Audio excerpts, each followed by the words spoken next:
He was a car salesman, a trained security specialist. He had anti-terrorist training, and he served in the Air Force. Who could have guessed that Richard McNair would become a thief, a murderer, and one of the most notorious prison escape artists of all time? While he was admired for his skills and respected in undercover operations, behind the scenes, Richard was stealing from businesses, not for money, but for the thrill. And then, one night, things went too far. A robbery turned deadly. But who did he kill? How was he caught? And more importantly, how did he manage to escape from some of the most secure prisons in the world? Is he still out there? Fasten your seatbelt, because we're about to uncover everything there is to know about Richard McNair. Let's begin. Richard McNair was born on December 19, 1958, in southwest Oklahoma to James and Willie McNair. He was the eldest of 4 sons. The family moved frequently before eventually settling in Duncan, Stevens County. His father worked as both a detective and a sheriff's deputy. Richard and his brothers were raised to be respectful and hardworking. After school, Richard worked several jobs, from construction to radio announcing and DJ, developing a vital skill that would later define him: adaptability. Eventually, he began selling cars, and thanks to his natural charisma, he was very good at it. At 19, he moved to Edmond and enrolled at Central State University to study criminal justice. But 6 months in, he dropped out and returned to car sales. In 1980, at the age of 21, Richard married Dorothy, his childhood sweetheart, who was 19 at the time. Dorothy wanted children, but Richard didn't. In fact, he went so far as to get a vasectomy. Their marriage lasted just over a year and a half. During this time, Richard's interest in firearms deepened. He was often seen carrying a gun, seeds of a darker path already starting to take root. His first run-in with the law came after he stole a car and set it on fire. Trying to put his criminal past behind him, Richard joined the Air Force in 1982. He was trained as a security specialist, worked in the military police, and received anti-terrorism training. These skills would prove useful, though not in the way they were intended. He was stationed in Minot, North Dakota, and initially partied hard. But after experiencing severe stomach issues, he quit alcohol. By 1983, Richard was being praised for his undercover work and was scoring high in evaluations. But that wouldn't last. It all began to fall apart in 1987 when he got into a fight at a party and injured his left hand. From there, his military career began to unravel. He was caught with stolen items. Though found not guilty, he later admitted to the theft. That single event stained his record and led to a demotion. From top-tier security specialist to infantry clerk. That's when the robberies started. Richard began robbing businesses regularly, not for large sums of money. Most of the stolen items were never even sold, he just stored them. But on November 17, 1987, everything changed. That night, Richard broke into an office at the Farmers Union Elevator Company. While attempting to open the safe, he was forced to take a bathroom break. He was suffering from diarrhea. When he returned, he saw a semi-truck pulling up outside. Inside were 2 men, 37-year-old Jerry Thies and 31-year-old Dick Kitzman. They had no idea what was about to happen. As Dick climbed the stairs to the office, he immediately noticed something was off. The security gate, normally closed, was wide open. Nearby, a duffel bag lay on the floor. Inside was a low-velocity .38 Smith & Wesson Special. It belonged to Richard. Richard was armed.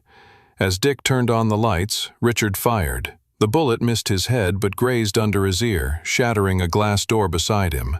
Dick collapsed, bleeding and terrified. Richard approached him and fired 4 more times. Some shots missed, others hit. Blood poured from Dick's wounds. He lay motionless, pretending to be dead. Richard, assuming he was the truck driver, turned off the lights and left, believing Jerry would hear the gunshots and flee. But Jerry didn't flee. As Richard drove off, Jerry was already on the phone with 911. Meanwhile, Dick, still conscious, heard 4 more gunshots from outside. Richard had returned and shot Jerry 4 times through the truck's window from 15 feet away. Jerry didn't survive. Ironically, Richard went back home that night to his girlfriend, a nurse, who just happened to be on duty when Dick was brought into the hospital. Police moved quickly. They linked the murder to a string of unsolved break-ins from the previous year, but after 3 months of intense investigation, they were no closer to catching him. Earlier, Richard had rented a storage unit under the name Lee Richards to stash his stolen goods. That storage unit would become the breakthrough the police desperately needed. When Richard missed a rent payment, the police seized the unit. Inside, they found stolen carpets and other items clearly taken from the airbase. From that point forward, the puzzle pieces fell into place. Until now, the police had known Richard McNair as a sharp, skilled professional, a man with a reputation for undercover work, but now, they saw him for what he really was. February 16, 1988, the day Richard McNair was finally caught. But even his arrest didn't go the way you'd expect. The police had cleverly lured him into the station by asking him to assist with an undercover operation. Once there, Richard was calm, but only on the surface. As the questions got more pointed, it became obvious he had something to hide. When he invoked his right to legal representation, the officers knew they were close. A quick search confirmed it. Tucked inside his jacket was a concealed firearm. Richard was placed under arrest and handcuffed to a chair. Then, in a moment that would prove costly, officers left him alone. That's when McNair worked his magic. Using a tube of lip balm as makeshift grease, he managed to slip one hand out of the cuffs. In seconds, he was up, on the move, and scanning the station for a way out. On his way to the exit, he grabbed a coat from a rack and found a Lincoln car key in the pocket. Still riding a wave of luck, he stepped into the parking lot and tried the first Lincoln he saw. The key worked. He was gone. But his freedom didn't last long. The stolen car broke down just a block away. Now on foot, Richard did what most fugitives couldn't. He stayed calm and resourceful. He remembered a vacant apartment nearby and broke in to lay low. But someone spotted him. The police swarmed the building. Desperate, he tried one last stunt, jumping out of a third-story window to grab a tree and flee. But he missed, slammed into the ground. Injured, but alive. Caught once again. After a short hospital stay, McNair was moved to Ward County Jail. But officers would soon realize this was just the beginning. Inside his cell, 2 cinder blocks had been partially chiseled out. McNair's mind was already working on another escape. He was formally charged with the murder of Jerry Thies, the attempted murder of Dick Kitzman, and a long list of burglaries. He pleaded guilty, and thanks to the plea deal, received a sentence of 25 to 35 years. On July 22, 1988, Richard was transferred from Minot to the North Dakota State Penitentiary. Prison staff already suspected he might try to escape again, or worse, he was placed in segregation. But surprisingly, McNair adapted, fast. Inside, he was the model inmate. Respected by both prisoners and guards, he gave lectures to school kids, participated in crime prevention programs, and even wrote articles for the prison newspaper. To most people, he looked like a man turning his life around, but inside his head, a different story was unfolding. As he watched fellow inmates walk free on parole, reality set in. He wouldn't be going anywhere for decades. That realization pushed him back toward escape. This time, he found a partner. Randall Hirsch, nicknamed Kicker. A tech-savvy inmate, Kicker volunteered to work extra hours at the prison's Rough Rider Industries workshop, where inmates made road signs, furniture, dumpsters, anything the state needed. More importantly, the workshop had a massive exhaust pipe that ran out of the building. That could be their exit. Kicker would stand watch while McNair cut through the vent system. But their first escape attempt failed. Bad tools. Eventually, they secured a plasma cutter strong enough to break through. Monday morning. That was the chosen time for the escape. But McNair made one fatal mistake. He let someone else in on the plan. Word got out, and before they could act, prison officials shut it down. Richard and Kicker were caught. Both men were thrown into segregation. More time was added to their sentences. But if the prison thought that would stop him, They were wrong. After his release from segregation, Richard resumed writing for the prison paper. That job gave him access to a new education wing under construction. With his camera in hand, he noticed something: an open space between the ceiling and roof designed for air conditioning units. And in that space, a vent. The idea hit him immediately. This time he brought Kicker in again, but swore they'd keep the plan secret. They didn't want a repeat of last time. But history has a strange way of repeating itself. Days before the escape, they brought in one more inmate, Rick Holland, a former military man who could help once they got past the fence. The escape was set for October 9, 1992. That evening, the education block was playing a movie. McNair chose a film no one wanted to watch, The 10 Commandments. The area was nearly empty, perfect for their plan. One by one, the three men climbed into the ceiling through a vent. Kicker worked on unlocking a roof hatch. McNair and Holland took a different route. All three made it outside, into what inmates called the kill zone, a deadly stretch of land between the prison and freedom. They were spotted. A female officer investigated, but she was unarmed. By the time backup was called, it was too late. McNair, Kicker, and Holland were over the fence and running, but freedom wouldn't last for all three. Holland, limping from an ankle injury, was caught first. Kicker managed to steal a truck, but someone recognized him. Cops caught him next. McNair? He vanished. He stole a car and drove straight to South Dakota. Along the way, he changed his appearance, grew out his hair and dyed it blonde. He worked odd jobs under fake names, even walked racehorses for a while. And during this time, he even managed to return to his hometown of Duncan, Oklahoma. But on July 5, 1993, Richard was finally arrested again, caught breaking into a car dealership, back behind bars. This time, he was moved to the Minnesota Correctional Facility, a prison so secure, escape was unthinkable. McNair knew that, so instead of plotting escape, he bided his time, took part in different prison programs, stayed quiet. After his recapture in 1993, Richard McNair was eventually transferred to ADX Florence, a supermax federal prison in Colorado, designed to house the most dangerous and escape-prone inmates in the United States. If there was ever a place where escape was off the table, this was it. McNair was assigned to work in the mailbag repair shop, handling old U.S. Postal Service bags. To the staff, he seemed quiet and cooperative. Unlike most inmates at Florence, he didn't have visible tattoos, wasn't affiliated with gangs, and kept himself in excellent shape. He looked more like a school teacher than a maximum security prisoner. But under the surface, McNair was studying everything: routines, blind spots, guard rotations.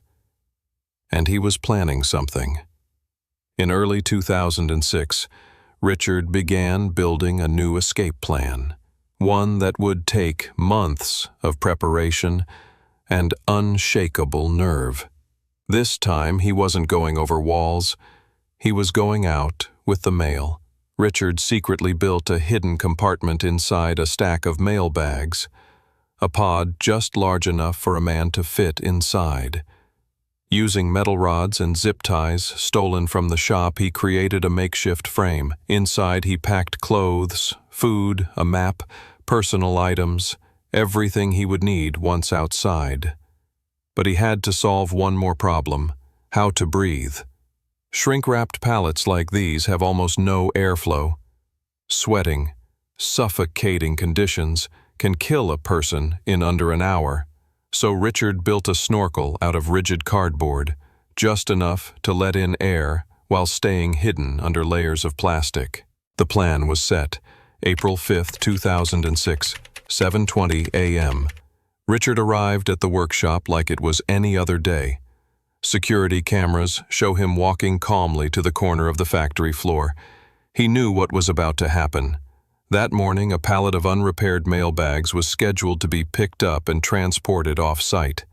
The pallet Richard had hidden himself inside. He slipped into the pod, covered himself, waited. At 9 a.m., the pallet was shrink-wrapped and loaded onto a truck bound for the warehouse.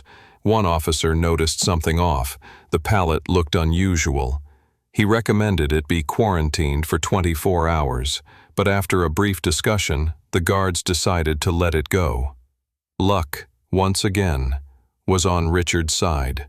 The truck drove out, past the walls, past the gates, and into freedom. Once inside the warehouse, Richard waited for the workers to go on their lunch break. Then, using a homemade blade, he sliced open the plastic and climbed out.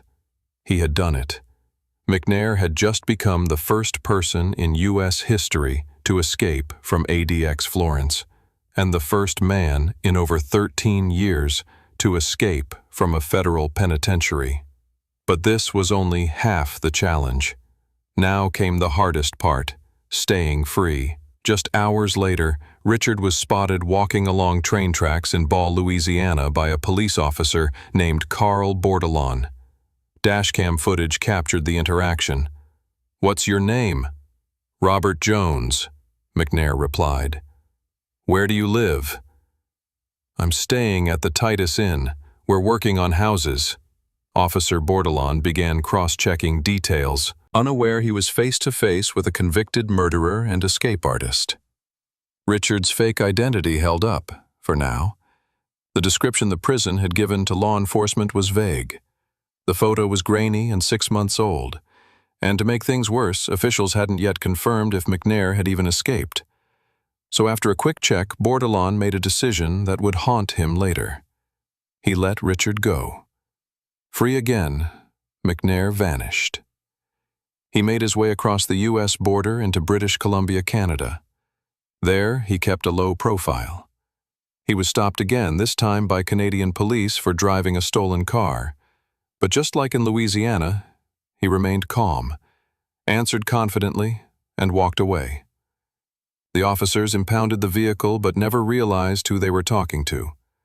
McNair eventually crossed back into the U.S., and then returned to Canada again, this time heading further north to Vancouver. In 2007, he moved to the eastern province of New Brunswick, settling in the small town of Fredericton. But by now, his face had been featured on America's Most Wanted, and pressure from law enforcement on both sides of the border was mounting. Still, McNair needed money to survive. He began stealing again, cars, cash, and whatever he could find at auto dealerships. Living off the grid, moving from town to town, one step ahead of the law. But his luck was finally running out. October 24, 2007. An off-duty officer spotted a suspicious white van parked near a business. The plate number didn't check out. Police stopped the vehicle. Inside, Richard McNair. This time, there were no smooth-talking escapes, no dash cam charm. He was arrested and taken into custody. He was held at the Atlantic Institution, a Canadian maximum security facility, as authorities arranged his extradition back to the U.S. Richard didn't resist. Today, Richard McNair is serving his time at ADX Florence, the same prison he once escaped from, but now in its most secure unit. 24-hour surveillance. No movement without escort. 23 hours a day in a concrete cell the size of a walk-in closet.